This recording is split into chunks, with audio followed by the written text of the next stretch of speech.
If you've got a certain player like Messi, give him the ball, he can take on 4 players and put it in the back of the net.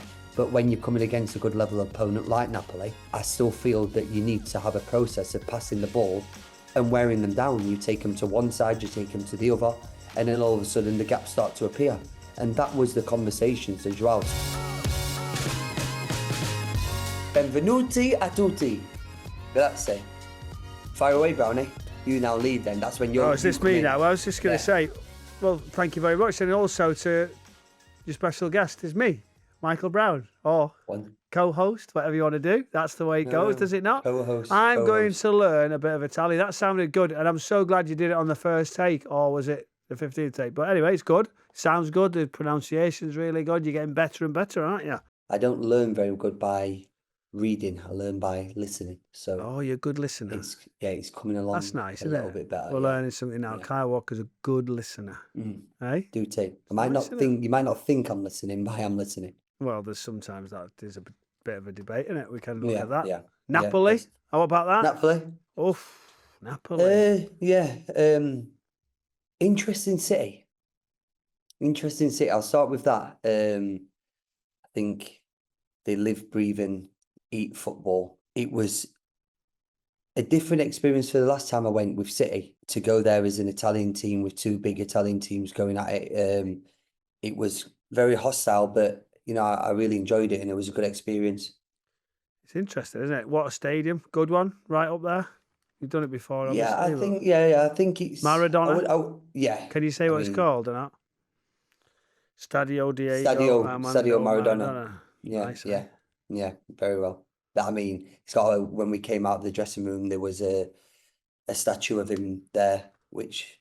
Was he like that, with a hand above his head? Or was it like... the hand of God. Yeah, or was it different? Yeah, that wasn't really good for the English ones, was it? The English fans.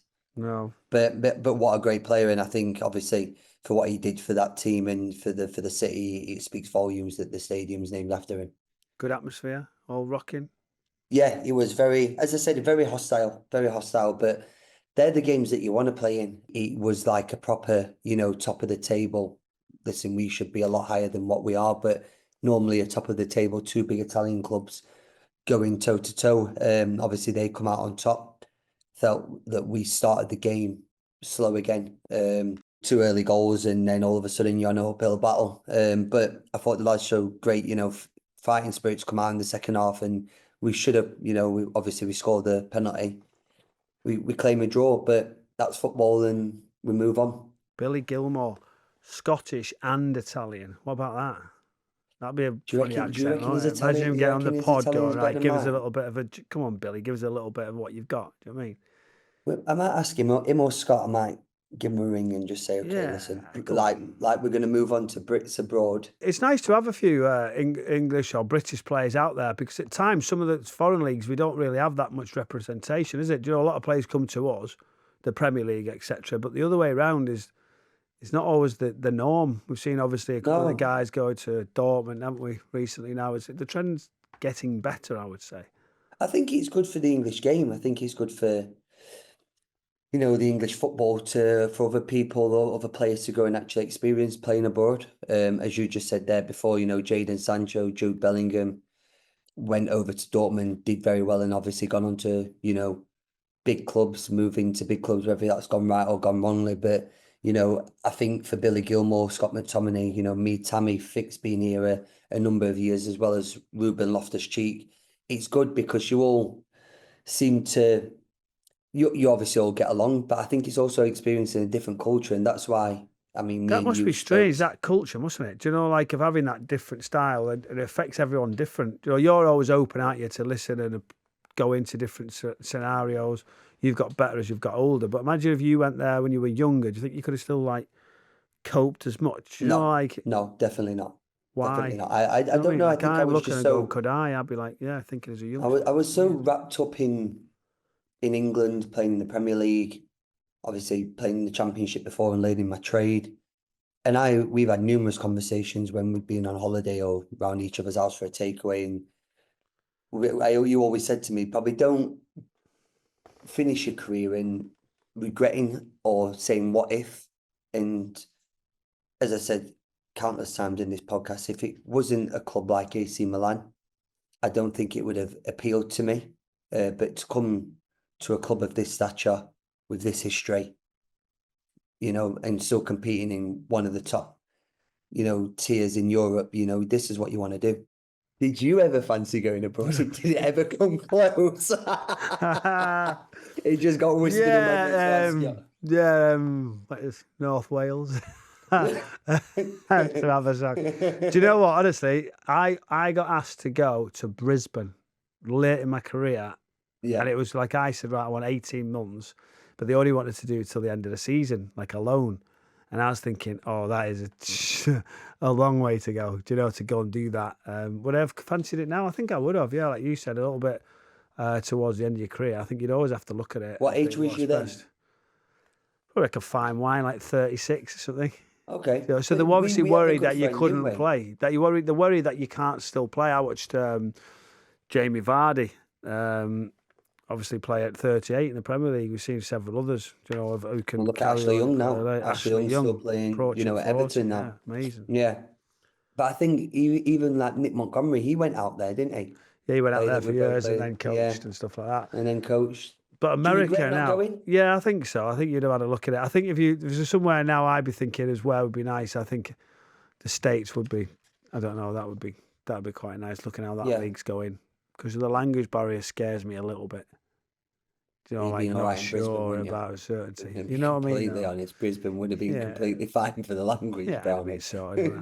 But you know what I mean? Like I'd be thinking, like, what's going on, and you never know what like everyone's saying. I don't know. It's like when for instance, I went to Spurs and you had a massive foreign contingency of players, and then you've got that little group of like what's being said, and you've got to learn it, and it is a different culture, isn't it, for sure? And you've got to embrace it and get better at it. But yeah, maybe wish I'd have done a little bit of it. Yeah, I think what you just said there is about wanting to learn. I mean, the dressing room here, I'd say is 90% we speak English. There is the Italian core that has, played here a number of years or been in the league for a number of years, and they do speak to each other in Italian. And most of the would say the chat outside of the dressing room is probably in Italian. Obviously to involve the coaches, the physios, the kit men and stuff like that. But we do speak a lot of English in the dressing room, I think. Yeah.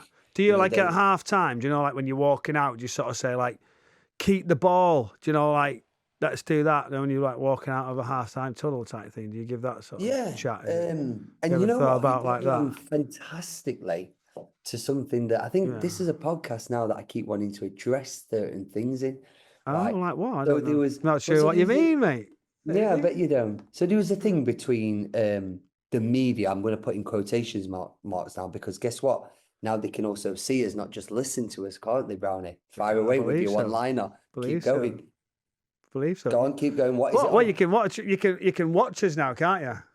Yeah. BBC Sounds YouTube channel. It's all going off now. It's there, isn't it? Watch us, listen to us. You can even send us your questions in, and we'll do a Q&A for you as well as part of the podcast. They're getting us everywhere, mate. We're going to see. But what the media could do is see your reaction about, like, if you were giving some information out to a teammate in the tunnel. No, but this is what I was trying to say, or what I was saying to João. I didn't just say it to João. I said it to. So this was at half time, wasn't it? This was at half time, walking out, back out of a big game, and there's audio picked up in the tunnel. Is that right to say? Or there's a camera there that's picked what you're saying to your teammates? I didn't know there was a camera there. Yeah. That I still wouldn't have said or changed anything that I did say. Now, the comment that I said was that no one is Messi. Except Messi. No, of course. But I think that's in every team in the world, bar you have probably certain individuals that can probably turn a game on the head when they want to and if they want to. I give them their plaudits. I think it's Mbappe, Vinicius Jr., Mo Salah. Apart from Dembele, I'd probably say at PSG, who's been on fire, since the start of the year. Apart from that, you look at it and you kind of say it's a team game. Now, what I was saying to João is that Leao, I think, is fantastic, and he's probably one of the players that you give him the ball, one, two, three, four, five players he can go past and put it in the top of the top bin. But in City, I think that's where we got most of our joy over the last number of years, is that there was a process, and everything was the process of working our way up the pitch. And that was with passes. Now, if you've got a certain player like Messi, give him the ball, he can take on four players and put it in the back of the net. It makes the game so much easier. But when you're coming against a good level opponent like Napoli, I still feel that you need to have a process of passing the ball and wearing them down. You take them to one side, you take them to the other, and then all of a sudden the gaps start to appear. And that was the conversation to João. So it wasn't me saying to João that you're not Messi, pass the ball. It was literally, let's make sure that we have a process. And he agreed with me. He says that we need to have more passes. It can't be, so much backward and forwards football. We need to have a bit more control in the game when you're playing against good teams. And I think we showed that against Inter the next game, where we probably had better of the chances. We definitely, I felt that we had more control of the ball than when we did when we went to Napoli. And I'm not here to dictate and tell people when they're right and they're wrong. I'm just here to, hopefully pass on my experience and what I've learned, throughout the years of working with a fantastic manager and a winning machine that Pep created, and try and just give that to AC Milan, and hopefully we can do the same. That is the thing. So, like, I found in lots of dressing rooms, when you're having chats with teammates, whether it can be still heated, whether it be a good debate, that happens all the time. And that's like, it's a healthy one, is it? Can you do this? Can you do this? Why didn't you come round? Can you do that next time? And you've got to do, and it's constructive. You're trying to get the best out of your teammates, and then other people outside of your group sort of try to make something into it. But it's general in every half-time chat, full-time chat, training ground, sessions. You need it to be vocal, and you need to be giving each other advice. That's what I've always found as being a real positive, isn't it? Like you say. But I think anything guys do now is just flagged up, isn't it? In football, communication is massive. It's key. That can save a goal. It can save that 1 or 2 meters of you not running and closing someone down, being late, and then all of a sudden it's getting put in behind you. As a defender, you're speaking to your winger, to your centre midfielder, to your centre half continuously throughout the game, making sure that he feels that you're there and supporting him, and also vice versa. So if we just played in mute, then we're not going to get anywhere. Mate, I've had some crackers. I've had some crackers, like at half time and full time, where the whole dressing room's at it. Like literally all contribute. Manager had to come down, sit down. That group's still going at it. One manager needs to have a bounce to try and get the room, and that's just normal, isn't it? That's what you want. Do you know why? It's because we care. Yeah, for sure. Exactly what you just said there. Because we want to win. I'm not saying it to detriment the team or to put anyone down. I'm just saying it from what I believe. It might not be right. João came back with me and he agreed, but he could have disagreed with me. Then it's a conversation that two adults have that have both played at a high level for, some great teams in world football, where João could have said something to me where, well, I feel that you should go a little bit higher or start a little bit deeper, and give me a little bit more space. My main thing when I was at City, and I've said it, a number of times to a number of players that have come, it's kind of like, I'm not there to make the headlines. That's not my role and responsibility in the team. My role and responsibility is to stop goals when possible, but also to make sure that the likes of Kevin, the likes of Raheem Sterling, the likes of Riyad Mahrez, the likes of Bernardo Silva, whenever they play in front of me, that when they get the ball, they're full of energy to go and attack the defender as fresh as possible. If you're up for more insights, analysis and stories from the game, look no further than the Football Daily Podcast. Daily episodes cover the latest news from the Premier League, EFL and European football.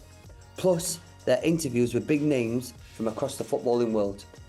Subscribe and listen now on BBC Sounds.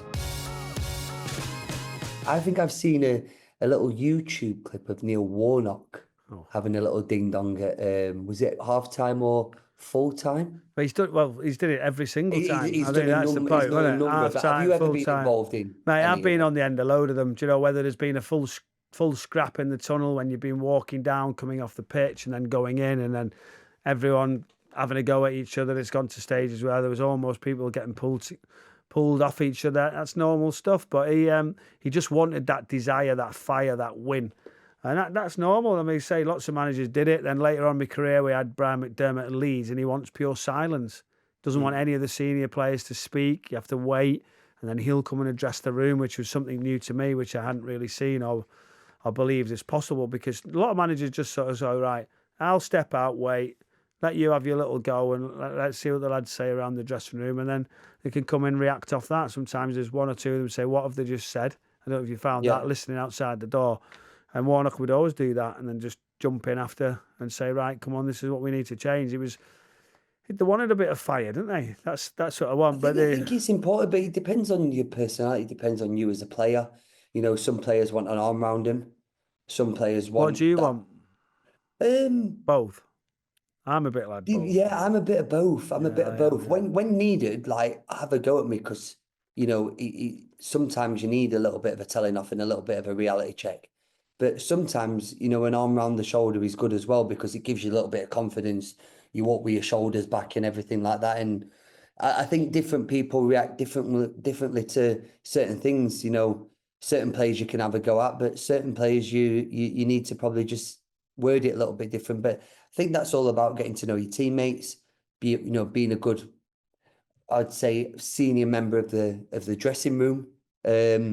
And that will come, you know, hopefully with time, depending on what happens with me in the future at AC Milan. But, you know, I'll get to know certain situations, certain people, and how to, you know, motivate them or G them up in, you know, to get the win that we all want as a club. I think that's always the one, isn't it? Do you know, like certain players will react differently. Bukayo Saka, dealt with him. He's back from such a long period of time. Oscar Bobb's come back, which was great to see him. How would you sort of what's like the type of player Bukayo Saka? You imagine, to me, he's just like you just got to like him, embrace him. I don't even feel like anyone could even shout at him.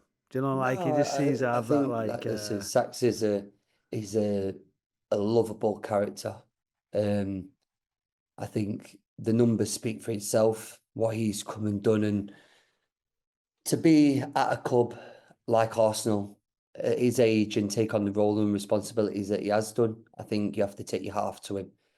To come back after surgery and within 7 minutes scoring, Madness, just sums, you know, be up as a person and the hard work and dedication I know he will have put in to make sure that he's, you know, back helping to the team as quickly as possible. But then you look at the likes of, like you've just mentioned there, Oscar.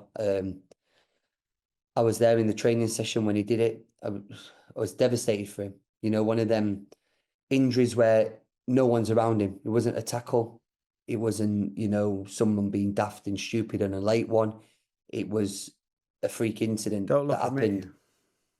No, I was not looking at you. I would never look at you for a tackle. You and tackle don't come in the same word, same sentence, should I say. So, yeah, he was flying at the start of the season. I was watching the pre-season games. The manager was so impressed with him. Looked like he was going to play a lot, didn't it? Yeah. I definitely thought that. From when I come back and you get the feeling from what Pep's feeling, you kind of knew that he was in his plans to play. But I think this will make him a bigger and better player. Setbacks are always sometimes good, you know, because I think it builds you as a character and builds you as a football player, because not everything in life and definitely in football goes swimmingly well all the time. To email us at carlwalker@bbc.co.uk and send us any voice notes or messages or questions you want to ask us, and me and Brownie will fire through them and obviously get some on the pod for you. Carry on, Brownie. What a link. What a link. It's perfect. And they can ask us questions like, who's got the best banter in the Milan dressing room? Teo's have got a good banter, but it's quite funny because obviously there's Fik, there's Tammy, there's Ruben, there's Christian, there's Musa. They all speak English. Like the common, if you can't speak Italian, everyone will speak English. So everyone kind of speaks English. So Teo has not spoke a word of English within 3 years of Fik being there. And I've turned up, I sit next to him in the dressing room, and we kind of have a little bit of banter with each other. And all of a sudden he started speaking English. So Fik came up to me today and he was like, I've been with him for 3 or 4 years He's never spoke a word of English to me. You come, and all of a sudden, his English is perfect. You're drawing him So out, that aren't actually you? made me laugh. No, but I just think he's good. I think I try and, he's teaching me French, a little bit of French, a little bit of Spanish, a little bit of Italian, and I'm just teaching him English. But he's funny with it. You can see straight away he's got a little It's bit of a hilarious smile. because he says something, but he actually doesn't know if he's saying the right thing. So it's funny. Go on. Have you got Yeah. anything or not? No, I wouldn't say you've got anything, but Do you like when do you like trick him with like mad words and lead him in? I've wanted to, but I haven't got it in me yet. You couldn't say it in the podcast. That's what you said. No, So exactly. I can imagine. Yeah. But it is different, isn't it? Do you know, they're different cultures. Like some of the dressing rooms, like some foreign boys, they just don't see it the same mentality, do they? Of an English British dressing room. You know, you can see when they come in. It is different, yeah. It is different. But I do think when the foreign lads do come over to England and they get on the English banter, they do pick it up quite quickly. Riyadh, I think Riyadh, honestly, yeah, Riyadh is like stands out. everyone thinks like Riyadh's just like didn't say anything, quiet, quite like miserable or whatever. But then he's the complete opposite, isn't he? Well, once you know him and he knows you, and he's confident and comfortable around you. Ruthless is the word. Yeah, it's like he'll just strip you right down, Mahrez. Yeah. And no one will see that because they'll just think, oh, Riyad Mahrez, he's quite slender, quite quiet. He is, and then he's not. It's like ridiculous, isn't it? And he's one of them players as well that if you come for him, he's got the stats on his phone or clips on his phone of an amazing touch he's done or a goal he's scored or where he's got the team back into the game. And he'll give it you straight away. He'll be like, well, do you remember that game when I carried the team? Or do you remember that touch when I brought it down? He always talks football, doesn't he? He says, why am I not playing when I've had 74 assists and the other person's only had 17 and this, and this. And we've mentioned it before on the podcast, haven't we? And I got in that car with you and you'd all won 4 medals. And he brought the other one just to show you that he's won one for another club. I mean, that's just that is just that. Honestly, he thought I was wet. I was wetting myself, and he had them all around his neck, didn't he? And I was crying just watching him do it. I mean, that's what you miss in it. Is it? What's the funniest thing? Is there any standout moment yet in the Milan dressing rooms? Anyone done out like brilliant, proper funny? This like Flo.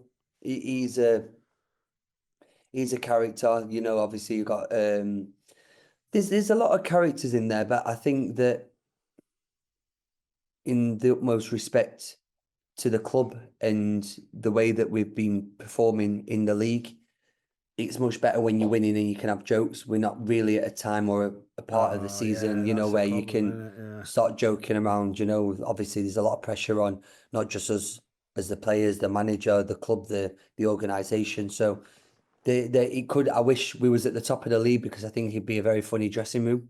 Who could you take in it? So like I'm looking now, my funniest moments were like we had Sheffield United, we had an unbelievable dressing room. It was funny every single day you drove in, some brilliant characters. Fulham was fun as well, really, really interesting there. And even finishing my career at Port Vale, right, which I wasn't playing so much. I was 40, thinking, am I just going to not bother, I'm not going to go to work.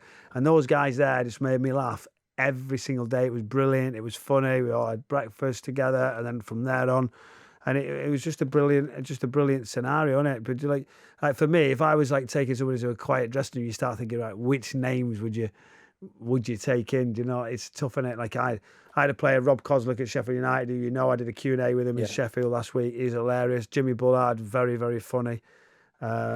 Just infectious, hilarious characters with banter. Imagine one of them in the dressing room with you, like, oh my. No, crazy, you cringe at some of the things that used to go on back when I was younger, especially in the Sheffield United dressing room. It wouldn't be allowed now. It really wouldn't be allowed. But I wouldn't change it for the world because I feel that, like you just said, you want to go into work every day and have a laugh. And I feel, and like I've said to like Fick, I was speaking to Fick the other day, I was just saying, when you won the league here, what was it like? He's like, you'll never experience anything like it. Wow. So he was your best joker then at like Villa? At Bonglahall was funny. Was he? He's on all sorts now, isn't he? Gabby and Ash were funny, but we had a good dressing room then. Even then, like good, I look at Ashley Young, Gabby, He had Nigel Reo-Coker. He's not Emily- speaking to you, by the way, because you've not replied back to his text. Oh, Nigel he's been Reo-Coker. texting me. I'm sorry, Nigel. If you're listening, Hey, mate, my listen to phone's this, been. let me clip it. Yeah, I'm sorry. I'm sorry. But I am going to reply and just give me a ring. Instead of texting me, just ring me and I will answer the phone to you. But there was Emuleske, John Carew, James Collins. He was hilarious. John Richard Carew, Dunn. man. Yeah. So there was some big characters in that dressing room at Villa. And they're the times when you know, obviously we weren't doing that well, but the lads John Carew still have a kept bit of us- banter, or was he quite like reserved? He's just a unit in it again, and all like He's got the strongest arms in the world. He's an absolute truck, isn't he? QPR, you was that Warnock or QPR? QPR was Warnock. Yeah, that was a tough dressing room. You had to. It was sink or swim in that dressing room. Oh, no Yeah, funny it was one. sink or swim. No funny man. Sean Derry. I knew you'd say Sean Clint Hill. Derry. How can it be? Sean Derry. Both assistant managers, right? Clint Hill, Sean Derry, and you're saying these were characters, now the assistant. I know you said you'd like to be an assistant manager going forward. Yeah. And you like a joke.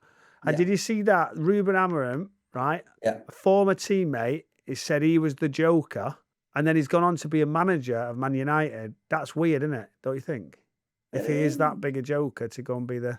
I think I think in your career, if you're going through football and you're actually not going into work and having a laugh, we're doing the job that probably 90% of, you know, young boys and girls growing up playing football want to become. You know, you want to become a professional footballer. So if you're not going into work every day and playing with your mates and having a smile on your face, then you're not in the right job.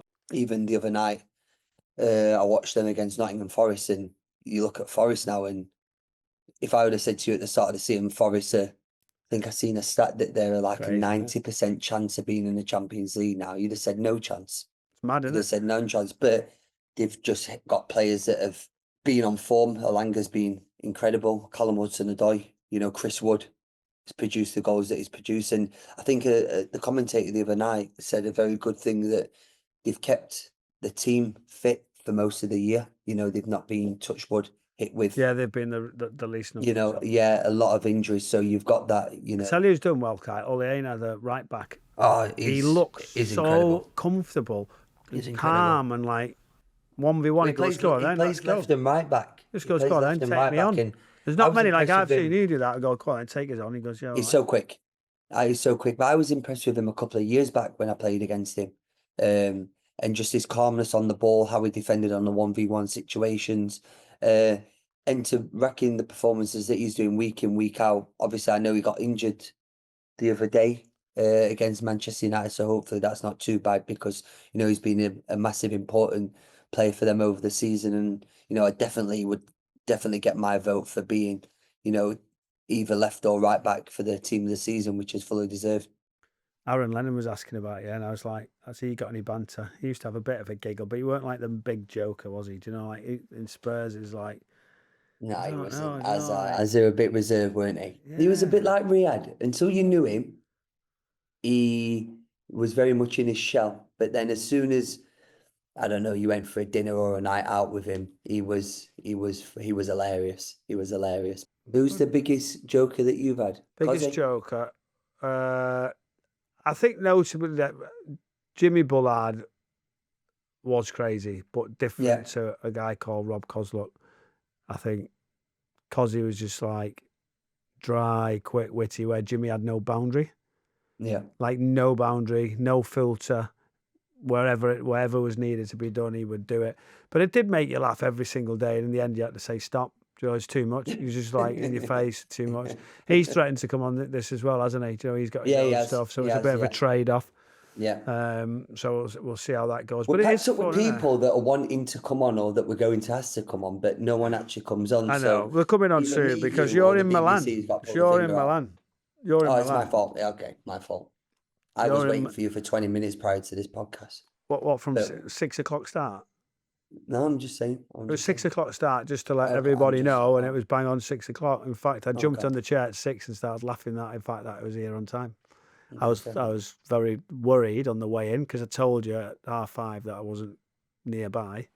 Mm. But yeah, I'm here and I made it. Yeah. Delighted. 6 o'clock. Should we move on to the Cowstones then? Yeah, Kylestones, what have you got? Anything in particular? Do you remember the day you signed to become a professional footballer? Do I remember the day that I signed to become a professional footballer? What is professional, see? That's what I'm thinking. A Are we loaded saying question. scholarship? I think it was dead. It was important when you went. The first one you signed was to go into a club. I think that was really Yeah. a big moment when you know you're leaving school and going into That was full-time. massive. That was massive. To know that I got my scholarship Yeah. was probably one of the proudest moments that I've experienced as a footballer, just because you're leaving school, all of a sudden you're thinking, what am I going to be doing? Do I go college? Do I do this? Do I do that? For them to then give me the scholarship so late on when they gave it me, it was a big weight off my shoulders. But then... Do you remember being handed? How did you find out? Do you know, like who... Do you know... No, they just brought you into the office. So just said, here we go. I had training one night, but I've said it before in the pod, and I've said it before in interviews that, you know, if Sheffield United wouldn't have got promoted on that season, I definitely wouldn't have got a scholarship at Sheffield United. That's a fact, because the budget wouldn't have been as high.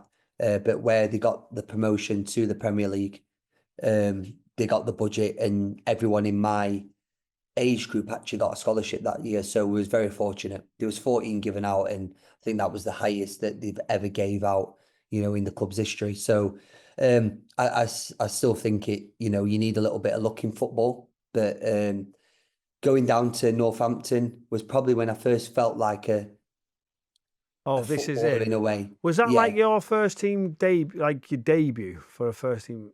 Like you'd played like the reserves, I played reserves, 21s, type thing. So I played reserves that we used to play at, it was Saltergate back then, Chesterfield's old ground. It was called Saltergate. So we used to play our reserve team matches there. But then I got the phone call from Stuart Gray, what my agent did, and said that they wanted to take me down to Northampton. And that's when I first went into, we'll say, again, because they can see us in quotation marks, a men's dressing room where results mattered, you know, and things were on the line rather than playing reserve team football, where it still does matter, but not as, you know, totally much as, it's completely different. It is mad. Like for me, I found out I was going to go in it when I was 14. So I got like a SMY scholar given to me, even though I was still at school. So I had to wait another 18 months, then go in. But it's like that first day of going in, you realise that this is it. You know, you're in your first day. This is your journey. You finish school. And obviously, a couple of weeks later, you go, your GCSEs are done, and then you go straight in, and it's like, right, here we go. You're in full time. And so did you play? Did you start yours at Hartlepool? At Manchester City, Kyle. So no, I know that, but I was wondering if you ever. So you never played for Hartlepool? Well, I did on loan, 2 years later, type thing. Ah, okay. See, something that learned something you didn't there. know that, did you? No. See, I thought you came. So you came through the ranks at Hartlepool and then went to City, or went never even straight to touched City? Hartlepool. Went straight to City from 14. Did loads of other clubs. Like you were like Messi. I was all right. You know, I was all right then. It rapidly declined quite quickly into a different type of role. I scored 67 when I was about under 15 in my Sunday team. Yeah, 67. Yeah, mad, isn't it? not bad. Yeah, I've got a little picture of me green and white in a place called Billingham, just outside of Hartlepool. 67. What was the team called? Billingham Synthonia. You were testing me, see, I was right. Yeah. Because the other team I was sort of playing for didn't really work out, and then I went and joined this other team, and we finished them off. Martin, they were called, 6-0, 6-0, Well 6 done. goals. How many did you Nice, score? yeah, 6 goals? Yeah. Well I done, used them Barney. all up, didn't I? Used them all up when I was 15, 16, and then I just chased people. And, Yeah. Then you had a really good season at Sheffield United. We'll talk a little about Michael Brown's Kyle Stones now. Yeah. Had a really good season. How many did you score that season? I think it was 22 from midfield. 22 from midfield. Yeah. How many penalties? 6. 6, okay. And then I missed one in the final, the playoff final at Cardiff against Wolves. Yeah, I was there. Yeah. Were you there, yeah? Yeah, I was there in the stand. It's bad, isn't it? Ruined my day. That's when they still thinks I missed on purpose, but I didn't. But that's another story. And then you got your move to Tottenham. Got me moved to Spurs. The rest is history. So, but making your debut, that was the one in it. That's the biggest thing. So that's a nice Kyle Stone. There you go, done. Yeah. Another day. We're not allowed to talk about that. Kyle Stone, making your debut. Making my debut was the biggest one, I think, rather than the contract. So guys, thank you again for another episode. If you want to email any questions that you want me and Brownie to go through, or you would like to ask me or Michael Brown, please put them into carlwalker@bbc.co.uk and we'll be sure to put them on the show and find them out. I'll leave a question in the comment section if you're watching on the BBC Sounds YouTube channel. Ciao tutti. Try it, Brownie. Ciao tutti. Ciao tutti, one hand or two? What do you do? Ciao, Like just that? one hand. Ciao tutti. Why one, not two? Just bye everyone. Bye, Right everyone. hand or left? Right. Ciao tutti. Ciao tutti. What, Yeah. Are you getting me to say something mad, aren't you? No, I promise you.